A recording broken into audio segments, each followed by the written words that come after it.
Geliefdes, ons toetrede gesang tot vanmôre se erediens is die baie bekende gesang 516, gesang 516 as toetrede. Dankie dokter.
Geliefdes in ons Here Jesus Christus, geseënd is die wat weet hoe afhanklik hulle van die Here is, want aan hulle behoort die koninkryk van die hemel.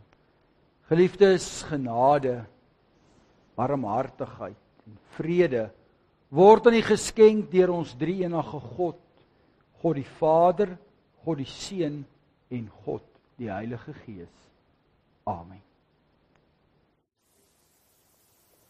Gemeente, laat ons antwoord op die seëngroet van die Here met 'n lofsang. Ons sing uit Gesang 203, strofes 1, 3 en 5.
Geliefdes in ons Here Jesus Christus, vanmôre se tema vir die prediking is berou teenoor spyt. En daarom gaan ons twee gedeeltes saam lees uit die Ou sowel as uit die Nuwe Testament. Uit die Ou Testament gaan ons saam lees uit 2 Samuel hoofstuk 12, daarvan af vers 1 tot en met vers 13. En dan gaan ons saam lees uit die Nuwe Testament, daaruit Lukas hoofstuk 22, daarvan af vers 54 tot en met vers 65. Maar geliefdes, voordat ons saam lees uit die woord van die Here, terwyl ons so sit, kom ons sluit ons oë in gebed. Here, ons Vader, Ons dankie dat ons as u kinders, as u gemeente, vanmôre hier by mekaar kan wees. Ons dankie dat ons kan inluister en hierdie erediens ook kan volg, waar ons ook al mag bevind in die lengte en die breedte van hierdie land, maar ook van u skepping. En so bid ons Heer dat u ook in hierdie oggenduur by hierdie geleentheid tot ons elkeen hart en duidelik sal spreek. Dat ons hierdie woorde van u ter harte sal neem in ons lewens, daarvolgens sal inrig, daarvolgens sal bekeer. Vader, u ken ons en u weet wat in ons gedagtes en ons doen en laat in ons lewens aan die gebeur is. U weet van die mooi en die goed, maar u weet ook van dit wat minder goed en minder mooi is. U ken die sonde, ook daardie sonde wat ons wil wegsteek, daardie sonde wat ons wil ontken, daardie sonde wat ons wil vergeet. Maar Here, u weet ook dat as mens, so goed ons ook al dit kan doen, probeer doen, is daar ook maar voortdurend, Heer, ook maar die sonde wat aan ons kom knaag. Omstandighede wat ons pla.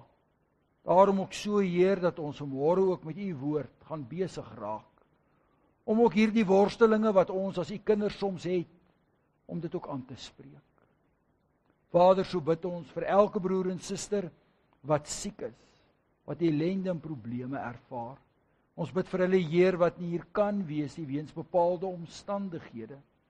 Maar die besonder, Here, bid ons ook vir diegene wat nie hier wil wees nie. Vir diegene wat so besig is, Heer, dat hulle nie meer ag slaan op u en op die gemeenskap van gelowiges nie. Vir diegene in die besonder, Heer, wat ook maar deel geword het van hierdie wêreld se besig wees. Want die tyd waarin ons leef is maar 'n gejaag. En soms vergeet ons dat u woord ons ook waarsku dat so 'n lewe lei tot niks. Is niks minder as 'n gejaag na wind nie. So bid ons, Heer, dat daar ook inkeer en 'n ommekeer sal plaasvind. Dat mense weer moeite sal doen en die tyd sal neem om ook weer te kom deel raak van die gemeenskap van gelowiges. Om ook weer gekonfronteer te word met u woord. Want Vader, in hierdie wêreld waar daar soveel stemme en soveel opinies is dit vir ons as gelowiges kosbaar, lewensnoodsaaklik om na u woord te luister. Want dis u woord wat vir ons die rigting bied. Dis u Gees wat ons aan die hand neem en ons lei deur die vaarwaters van hierdie lewe. Vader, ons pleit ook vir die vergifnis van ons sondes. Ja, Here, ons is maar soms baie moedswillig. En al ontken ons dat ons sondaars is, as ons stil raak en ernstig raak en selfondersoek doen, besef ons, daar is maar altyd dinge wat nie reg is nie. Daarom pleit ons, wees ons genadig, Heer, en moet ons nie los nie, maar wees geduldig met ons. Vader, ons bid dit in nederigheid en ons bid dit in afhanklikheid, in die naam van ons Heer, Jesus Christus. Amen. Broers en susters, ons lees dan saam daar uit 2 Samuel hoofstuk 12, vanaf vers 1 tot en met vers 14, die baie bekende gedeelte oor Nathan wat Dawid besoek. Die Here het Nathan na Dawid gestuur.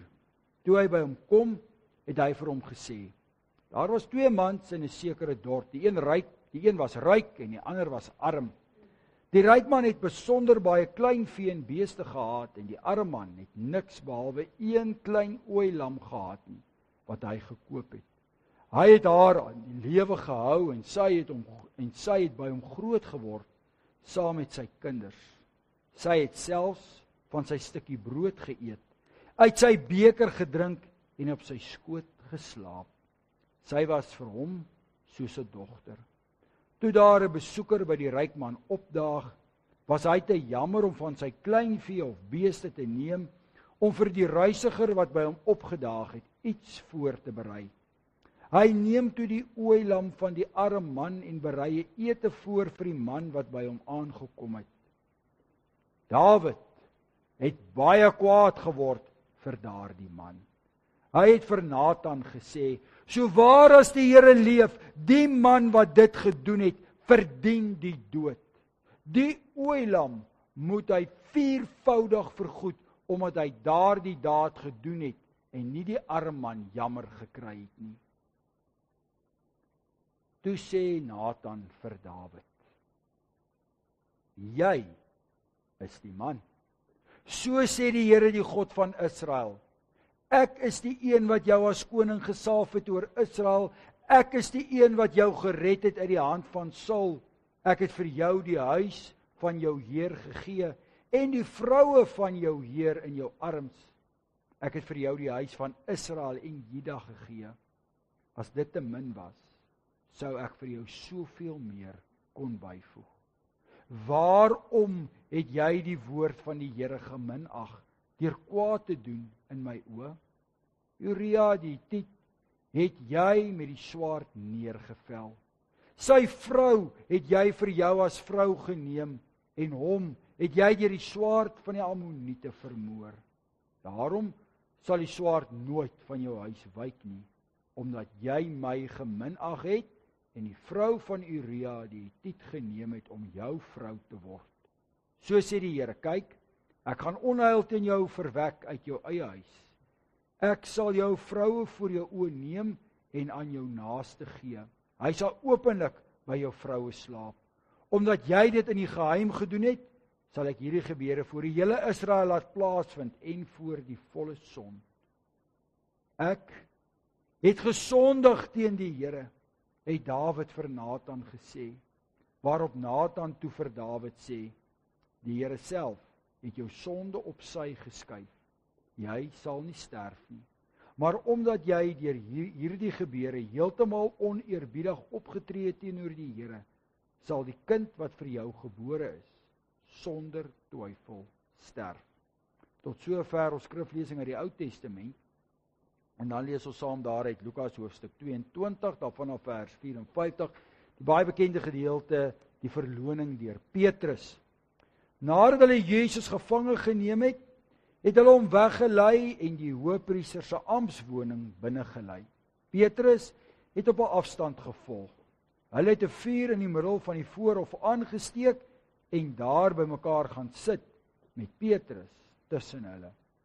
Toe 'n sekere diensmeisie hom daar in die lig van die vuur sien sit, het sy na hom gekyk en gesê, hy was ook saam met hom, maar hy het dit ontken. Ek ken hom nie, vrou. Rukkie later het iemand anders hom opgemerk en sê, jy is ook een van hulle, maar Petrus sê, man, ek is nie. Na ongeveer 'n uur het iemand anders daarop aangedring en gesê, so waar, ook hy was saam met hom, want hy is ook 'n Galileër. Maar Petrus sê, man, ek weet nie waarvan jy praat, en dadelik terwyl hy nog besig was om te praat, het 'n haan gekraai. Die Here het omgedraai en stip na Petrus gekyk. En Petrus het die woorde van die Here onthou, dat hy vir hom gesê het, voordat 'n haan vandag kraai, sal jy my 3 maal verloon. En hy het na buite gegaan en bitterlik begin huil. Die manne wat hom gevange gehou het, was besig om die spot met hom te dryf en hom te slaan. Hulle het hom geblinddoek en vir hom gesê, toe, profeteer, wie is dit wat u geslaan het? En hulle het aangehou om hom nog baie ander beledigende dinge toe te voeg. Geliefdes, tot sover ons skriflesing ook vanuit die Nuwe Testament. Gras verdor en blomme verwelk, maar die woord van die Here bly vir ewig. Geliefdes, ons gaan nou saam sing daar uit Gesang 5:1-4 en ons sing daar saam strofes 1 en strofes 2.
Geliefdes, ons teksverse vir die prediking vanmôre is 'n teksvers daar uit die Ou Testamentiese gedeelte, daar waar ons lees daar uit vers 13. Ek het gesondig teen die Here, het Dawid vir Nathan gesê. Waarop Nathan toe vir Dawid sê, die Here self het jou sonde op sy geskuif. Jy sal nie sterf nie. En dan geliefdes, daar uit die gedeelte wat ons gelees het daar uit Lukas 22, waar ons daar lees dat Petrus buitentoe gegaan het en bitterlik gehuil het. Geliefdes, spyt teenoor berou. Elkeen van ons wat vanmôre hier sit, was al by geleentheid spyt gewees. Spyt gewees dat dalk die oggend so bietjie langer geneem het om klaar te maak, of 'n bietjie langer in die bed gebly het en spyt, want nou sit 'n mens vas in die verkeer. Of die kinders daar by die skool skryf 'n toets en 'n spyt omdat hulle nie 'n ekstra halfuur geleer het nie, of dalk 'n bepaalde vraag net weer onder oë geneem het nie. Ja, geliefdes, daar's baie dinge in die lewe waar ons spyt kan wees. Spyt dat mense 'n bepaalde voertuig gekoop het terwyl mense 'n ander voertuig moes gekoop het, of spyt dat 'n mens 'n bepaalde belegging gemaak het wat jy nie moes gemaak het nie. Ja, daar's talle voorbeelde wat ons vanmôre hier kan opnoem oor dinge waaroor ons as mense spyt is. Interessant as mense 'n bietjie gaan oplees hoe word spyt gesien in die Bybelse konteks. Sê mense baie kere dat spyt gaan oor jouself. Jy het 'n bepaalde verlies gely, dit raak jou as mens. En daarom raak 'n mens ook baie kere kwaad en opstandig. Veral baie kere as 'n mens uitgevang word. Dit is nogal 'n tema of 'n gedagte wat nogal baie sterk staan in hierdie land waarin ons leef. Ons sien nogal baie kere dat mense spyt is. As 'n mens die regering se reaksie moet opsom met al hierdie skandale wat daagliks aan ons bekend gemaak word, dan sou 'n mens dit kom opsom met die gedagte van spyt. Hulle spyt dat hulle uitgevang is, of hulle is spyt dat iemand hulle gaan verklik het. En dan sien mens baie kere dat hulle kwaad en ongelukkig word en alle pogings ook aanwend om hulle self mee te verdedig, wat so tipies mens is. Ja, aanvanklik sien mense daar by ou Adam en Eva ook, waar ou Adam spyt is, want die Here het die vrou vir hom gegee. En nou Eva is spyt, want die slang het met haar gepraat. Maar wat is berou? En môre om hierdie gedagte van berou mee te verduidelik, gaan kyk ons na hierdie twee gedeeltes, baie bekende gedeeltes in die Bybel, maar tog baie interessant. Ou Dawid is daar maar 'n interessante figuur en karakter in die volle sin van die woord in die Ou Testament. As ou Nathan daar by Dawid instap, dan is Dawid so selfvoldaan. Ou Dawid leef as die magtigste koning. 'n Mens sou sê dat Dawid die hoogste sport van die lewe bereik het. Dawid het geen bekommernis gehad nie, en Dawid het alles gehad wat sy hart begeer het. Soveel so dat ou Dawid self sy aanvoerder ou Joab stuur om met die Ammoniete te gaan afreken. Hy gaan nie eers mee saam met sy troepe nie, met sy soldate nie. Hy het 'n pragtige stad gehad, Jerusalem. Daar was sprake gewees van 'n tempel wat later gebou sou word. Israel en Juda was verenig, was 'n groot grondgebied, hy het oor meer grond regeer as wat Saul oorregeer het, en die nasies en die volkere het hom gerespekteer. Hulle was bang vir hom gewees.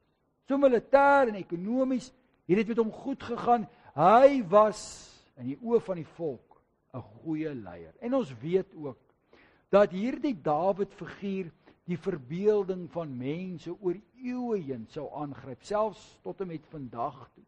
Hierdie Dawid sou selfs 'n prototipe word vir die Messias wat sou kom.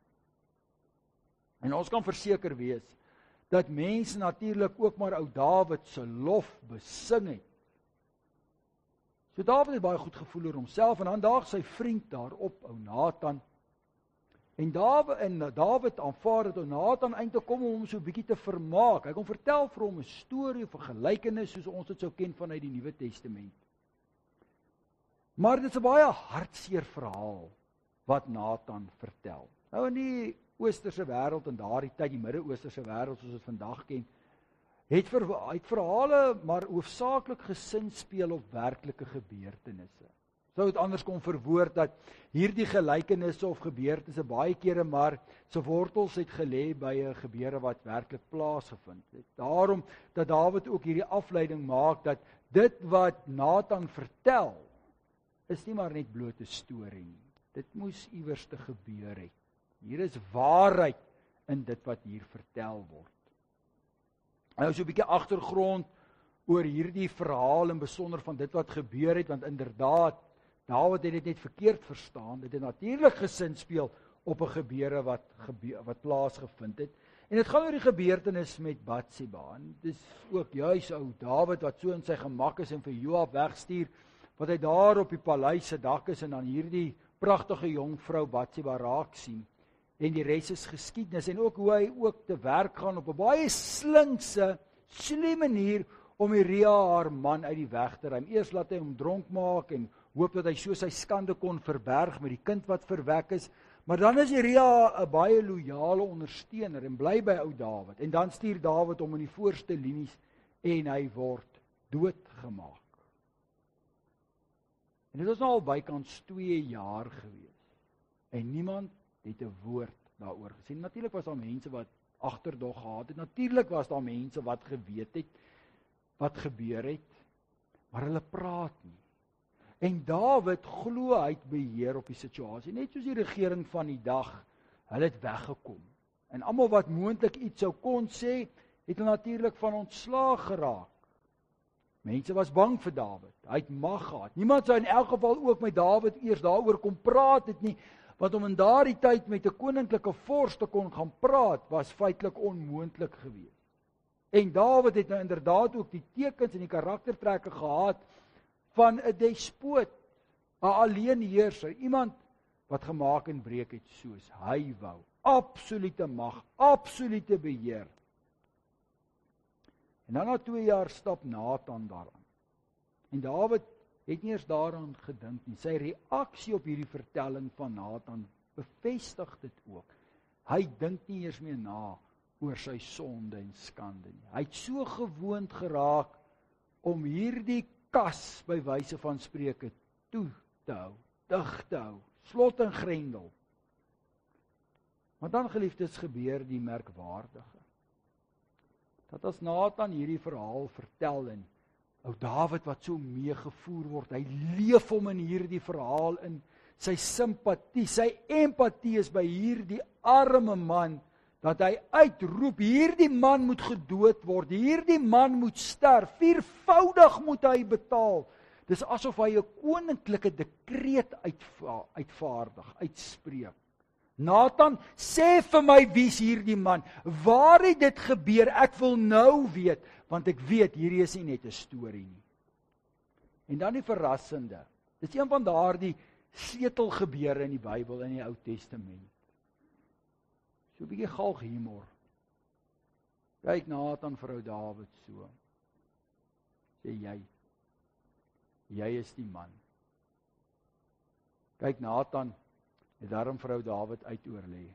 Ons sou nou kon sê in Afrikaans hierdie oom, hy het hom geslaan vir 'n 6. Maar ook hier moet 'n mens daarom ook opkom vir ou Dawid. Die gemiddelde persoon sal homself verdedig.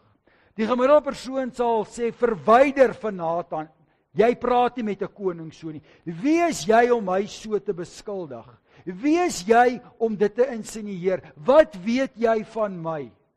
So tipies in daardie wêreld sou Nathan in 'n gat gegooi gewees het. Dink aan Jeremia. Of verleeu's gevoer word, soos in Daniël se geval. Of dalk selfs later, soos in Johannes die Doper se geval, sou Nathan onthoof geword het. Ja, Nathan, wat 'n groot kans. Hy dobbel met sy lewe om die waarheid te praat. Maar daarom groot respek vir ou Dawid. Ons weet nie, maar Dawid het sekerlik maar so in sy stoel of teruggeval en besef dat dit wat hy probeer onderdruk, dit wat hy probeer het om te vergeet, het maar weer na die oppervlakte gekom. Ou Dawid skryf iets so mooi daarvan, daar uit Psalm 32, hy sê, toe ek oor my sonde stil gebly het my gebeente broos geword. My liggaam het uitgeteer, soos die 83 vertaling dit vertaal. Dawid besef, hy kan nie meer nie.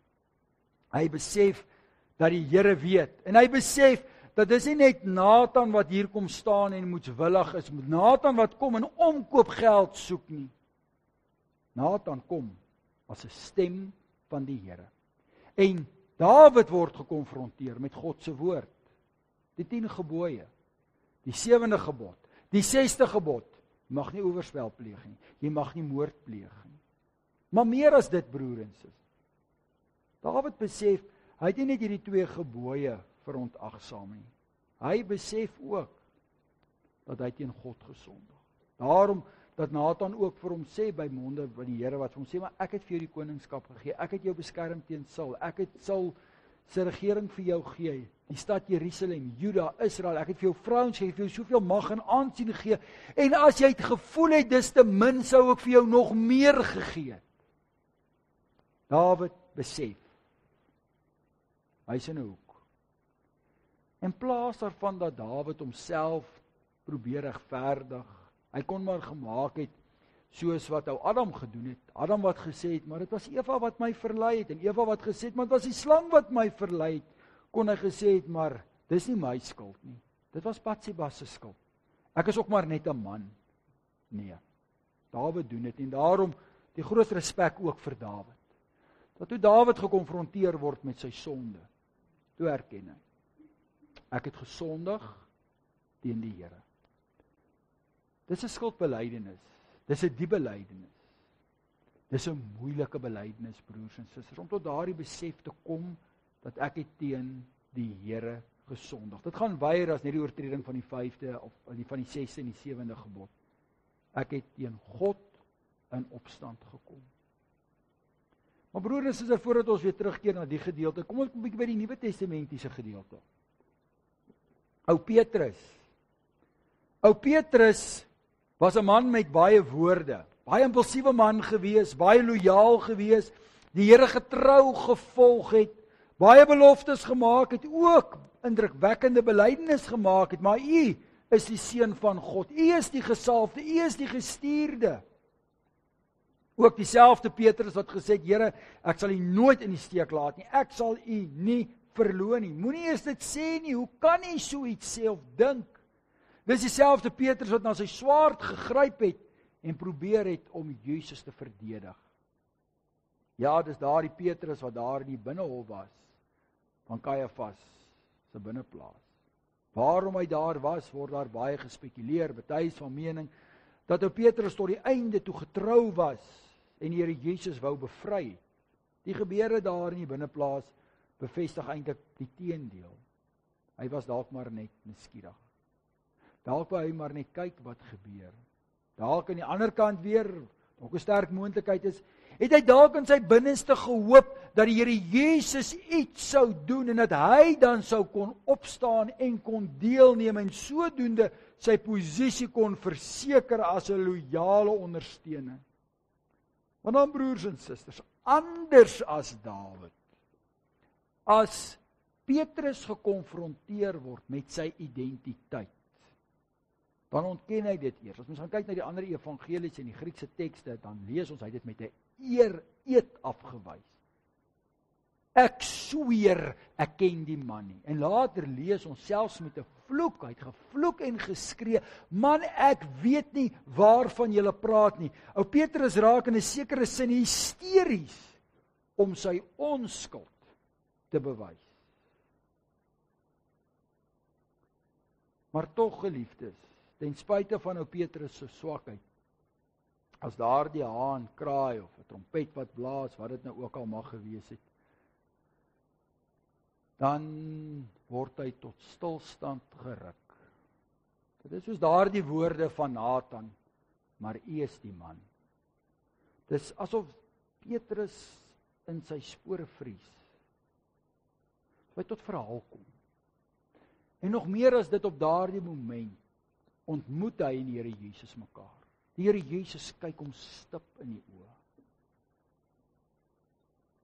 En dan lees ons, ou Petrus het buitentoe gegaan en bitterlik gehuil. Ou Petrus breek. Maar broer en suster, nou kom die vraag vanmôre, is dit berou?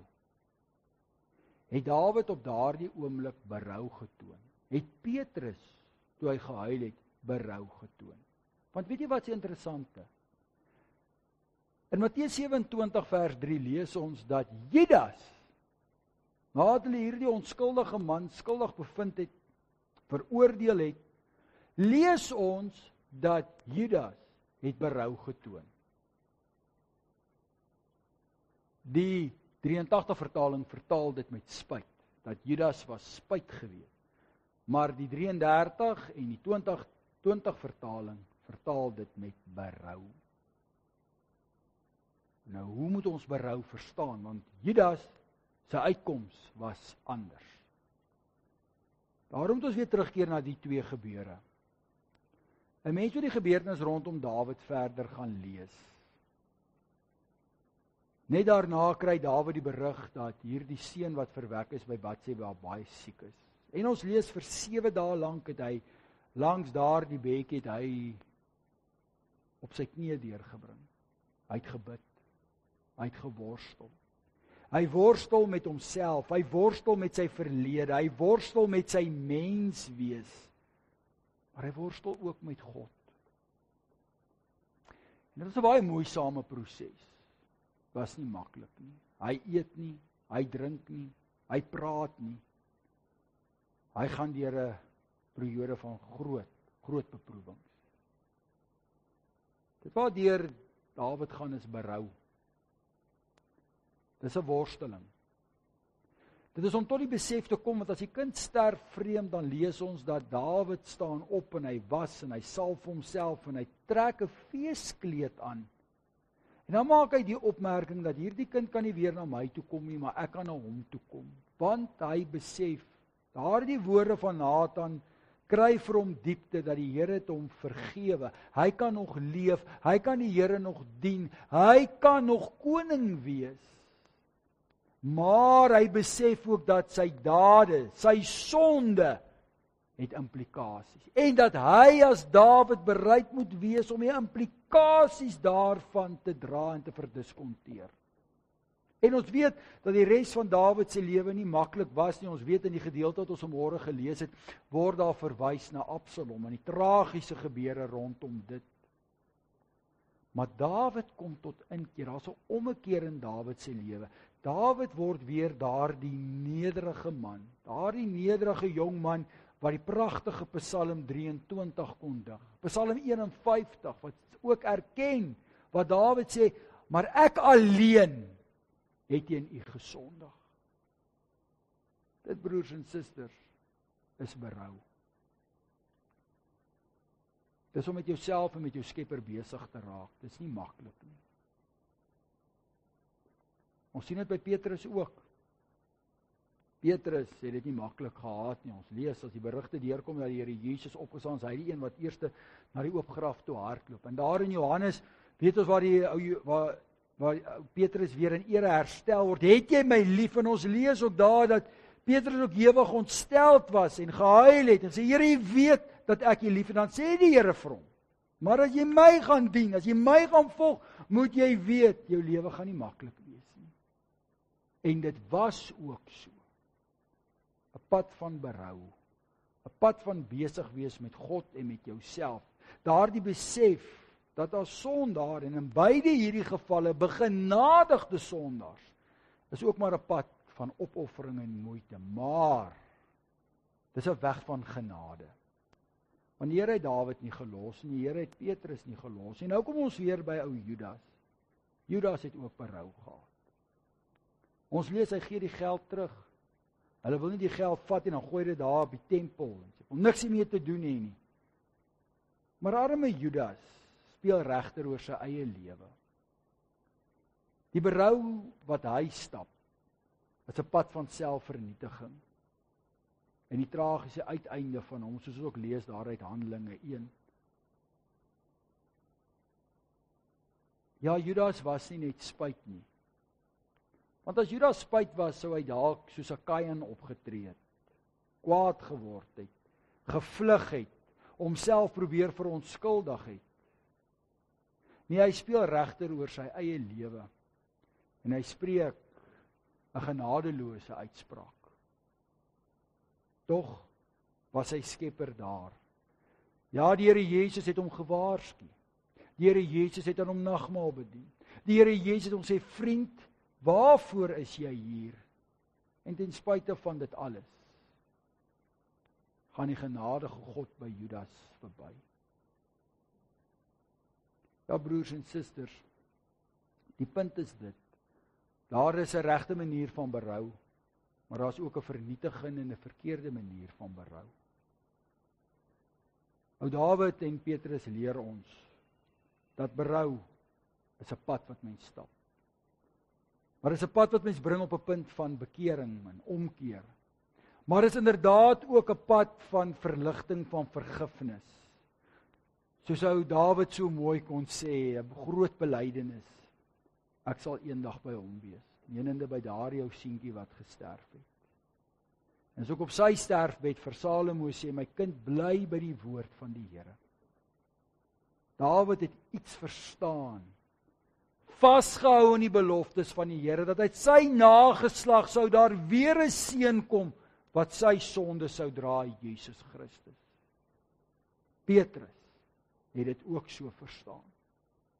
En daarom kom daar ook hierdie bevryding by Petrus, dat hy ook met groot ywer ook sy werk kon verrig tot eer van God.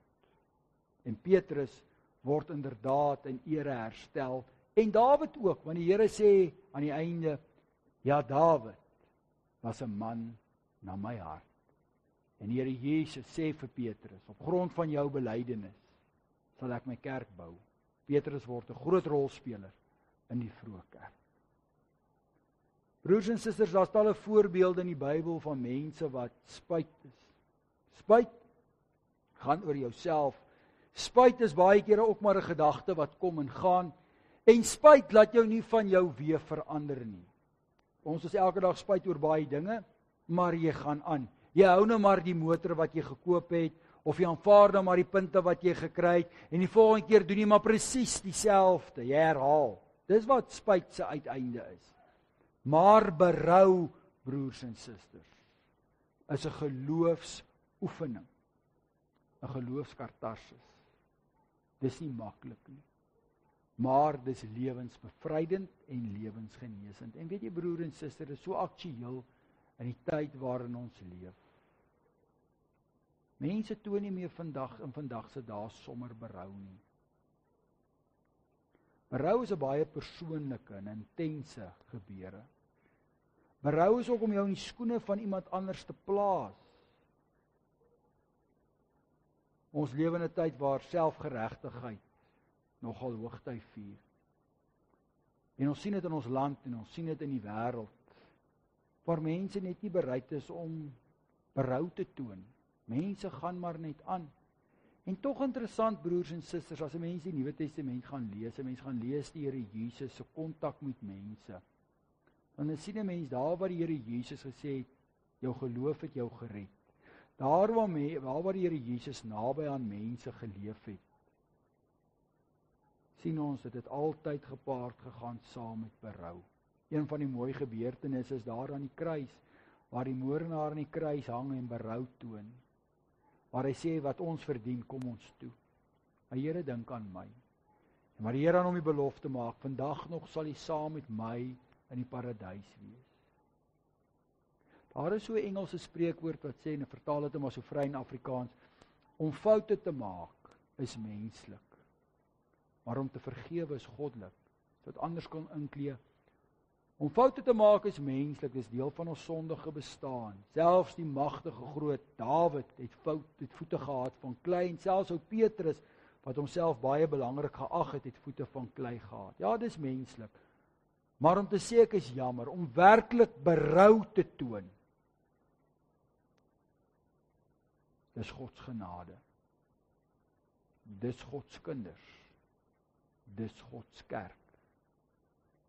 Broer en suster, laat hierdie gedeeltes ons vanmôre ook 'n bietjie aanspreek en ons gewetes aanspreek, en dat ons ook met onsself ernstig ook sal besig raak. Dat daar waar ons berou moet toon, dat ons werklik berou sal toon. En daarom dat dit ook altyd so integrale deel ook is van ons gemeente wees, van ons erediens wees, van ons liturgie, as ons elke Sondag by monde van die ouderling ook ons skuld bely, is dit ook 'n oomblik van berou, om werklik voor God ook berou te toon. Mag die Here ons daarin lei. Mag die Here ons daartoe lei, soos in Dawid en in Petrus se geval, dat ons sal erken, sal klein word, sal nederig word. Ons skuld erken, maar ook ons vergifnis sal aanvaar, en soos ons ook die Here ons geleer het om te bid, Here vergewe ons, soos ons ook ander vergewe. Amen. Geliefdes, terwyl jy so sit, kom ons sluit dit ons oë in gebed.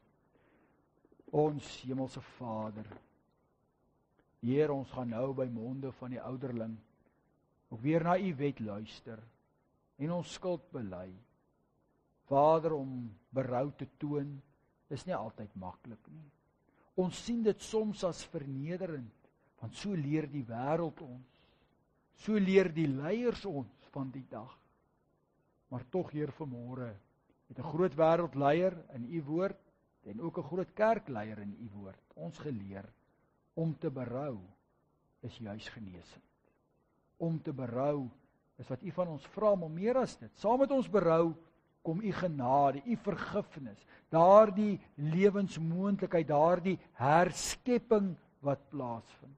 Daarom bid ons, Heer, dat elkeen van ons, in ons huwelike, in ons gesinne, in ons werksomstandighede, in ons besig wees met mekaar, dat ons dit sal leef, Here. Dat ons ook berouvolle mense sal wees tot u eer. Ons bid, Heer, hou ook so u hand oor ons elkeen uitgestrek in hierdie dag en hierdie week.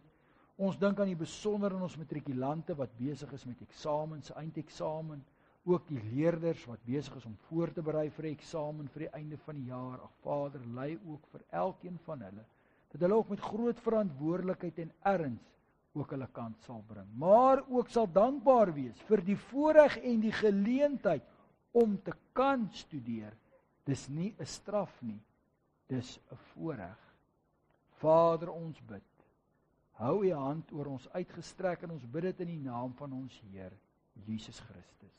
Amen. Broers en susters, ons kan nooit uitstel om ons geloof te bely nie. Laat ons staande ons geloof nou bely.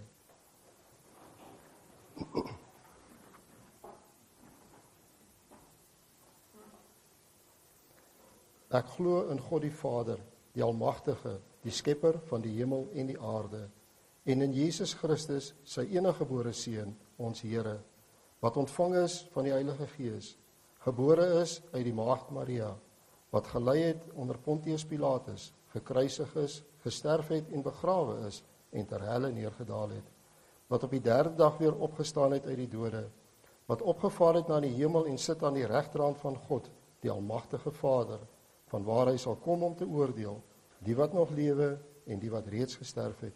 Ek glo in die Heilige Gees, ek glo aan 'n heilige, algemene Christelike kerk, die gemeenskap van die heiliges, die vergifnis van sondes, die opstanding van die vlees en 'n ewige lewe.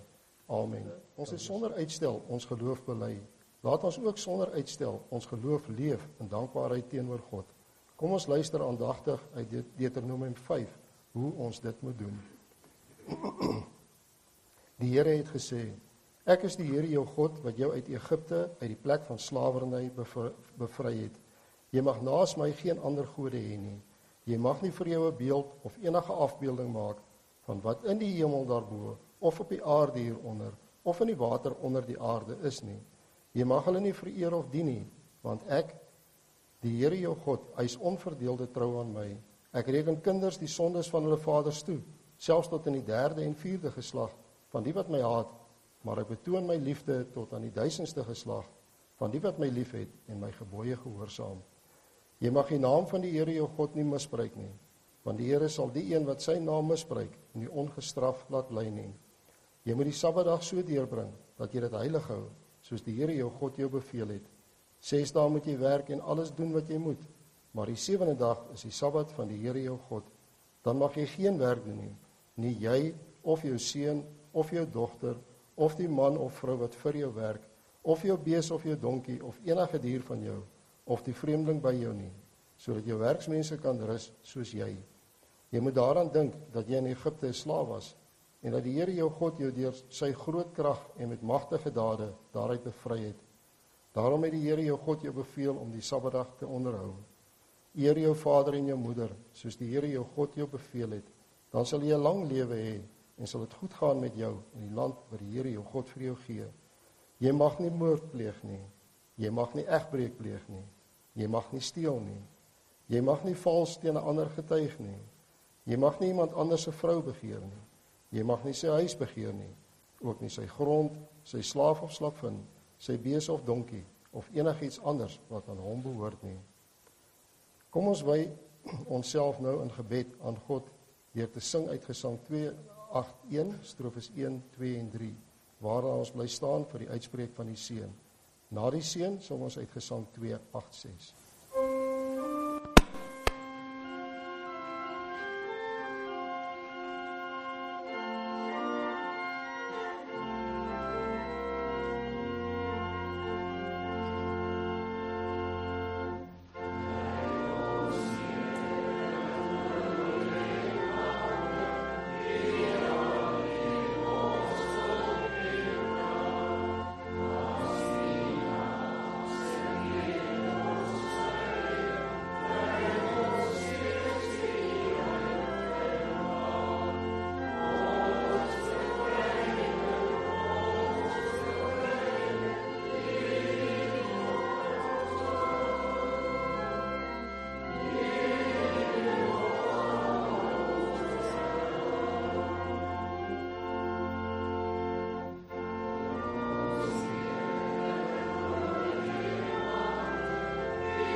Die genade van ons Here Jesus Christus, die liefde van God en die gemeenskap van die Heilige Gees sal met julle elkeen wees.